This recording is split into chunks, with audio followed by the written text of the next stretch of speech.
saurayinta. Maraba zuwa sashen kishin kai. Sunan babinmu na yau yanayi sauya uzuri, kuma ya kunshi labari ne akan wata makauniyar budurwa da ta tsani kanta a dalilin larurarta ta rashin gani.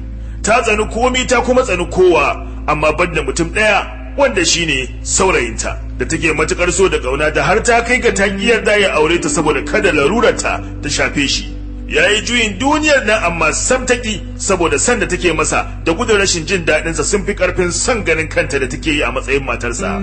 Sai dai ta alƙawarin cewa shakka babu a duk ranar da idanunta suka bude, abu na farko da za ta fara yi shine ta aure shi. Masoyi kada ka damu, an faɗa min cewa ganina zai iya dawa da zarar na samu wanda zai ban sadakar idanunsa.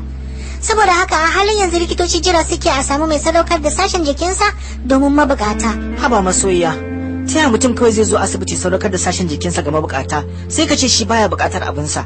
Ke ma aikin san da kamar wuya.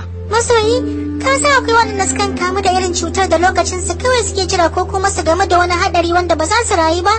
To wasu sukan je asibiti su cike takardu cewar ko da irin waɗannan abubuwan da lissafo sun same su, to sun sadaukar da wani sashe ko duka sassan jikinsu ga mai bukata, tunda su kan ba za su bukace su ba bayan mutuwa.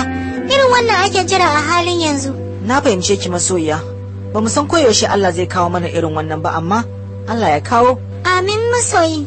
Ai kuwa ba a yi kwana uku ba sai likitoci suka kira wannan budurwa kan cewa an fa samu wanda ya bayar da sadakar idanunsa. Shikenan sai murna tana faɗin cewa lokacin aurenta da masoyinta ya zo. Aka sa rana aka yi wa makauniyar nan aiki, aka ɗora mata sabbin idanu. Ai kuwa da aka warware idanun daga bandeji, budurwa tana kauɗe cikin ƙaguwarta ga masoyinta, tana kallonsa sai ta ga ashe makaho ne. Ya yi murmushi cikin murna ya ce mata, masoyiya yanzu kam lokaci yayi, Allah ya kawo ranar aurenmu. Gaskiya kai haƙuri, yadda na haƙura da auren ka kasancewa ta makauniya, kai maka haƙura muddin kana so na yadda na so ka. Kika so ne, yanzu kin daina so na kenan? Ba komi, na gode masoyiya, sai an jima. Shikenan saurayi ya yi tafiyarsa yana kukan karayar zuciya. Bayan wasu kwanaki, budurwa tana cikin harkokinta, kawai sai ga wasiƙa daga saurayinta wanda ta juya wa baya, inda yake cewa, kin kalubalanci sona har kika nuna na rabu da ke idan har sona ya kamo naki, to wallahi ya ma zarce naki. Ba lalai ki yarda ba, amma hakan bai dame ni ba. Magana ta ƙarshe da ke ita ce, ki kula min da idanuna. Allah sarki, ashe dama wannan saurayi yana gani, amma ya sadaukar da idanunsa ga masoyiyarsa domin ya bata damar cika ƙudurinta na aurensa da zarar ta dawo tana gani. Amma kuma sai gashi abin mamaki, abin tausayi ya faru. Wannan budurwa da zarar ta samu sauyin yanayi nan take uzurinta ya sauya. To ku sani da yawa daga cikin mutane haka suke, face waɗanda suke da jini, bargo da tsoka na halacci. Wani muhimmin darasin ɗauka a nan shine, kada ka zama mai kirki ko mai kyautatawa domin kai ma a yi maka.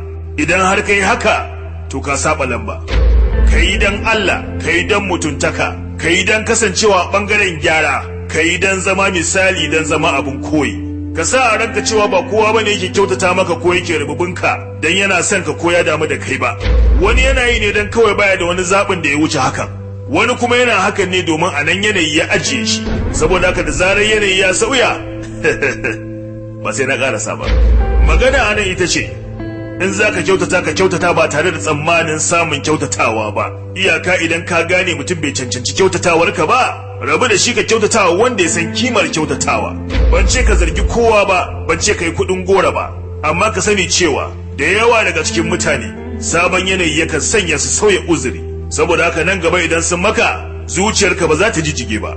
Ƙarshen wannan babin sashen kishin kai kenan mai suna yanayi sauya uzuri.